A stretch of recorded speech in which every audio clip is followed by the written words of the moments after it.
ঘরে তৈরি কিছু কিছু খাবার আছে যেগুলো রেস্টুরেন্টের খাবারের থেকেও বেশি টেস্টি। শীতকালে রাতের বেলায় রুটির সাথে বেগুন পোড়ার মতো ভালো কম্বিনেশন আর কিচ্ছু হয় না। এদিকে বুনুও দেখতে চলে এসেছে রান্নাঘরে কি বানানো হচ্ছে, কিন্তু যদিও বুনু বেগুন পোড়াটা খেতে অত ভালোবাসে না, ও ভালো ভালো যে খাবারগুলো সেগুলোই এখনো খাওয়া শেখেনি। বেগুন পোড়ার এইগুলোই মেন ইনগ্রিডিয়েন্টস। উফ, পেঁয়াজ কুচি, কাঁচা লঙ্কা কুচি, তার সাথে বেশি করে কাঁচা সর্ষের তেল, আর সব শেষে ধনেপাতা কুচি।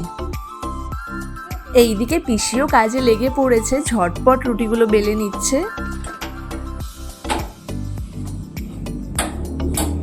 ফাইনালি অনেকক্ষণ অপেক্ষা করার পর প্লেট সাজিয়ে বসে পড়েছি খেতে। বেগুন পোড়াটা জাস্ট সেরা হয়েছে। এই শীতে প্রথম বেগুন পোড়ার সাথে আজ রুটি খাচ্ছি। আর এটা কি বলুন তো, এটা হলো এই সময়ের পাটারি গুড়। শীতের রাতে মাঝে মধ্যে এইরকম খাওয়া দাওয়া হলে মন্দ হয় না। তবে আমি আজকের মতো আসি, টাটা।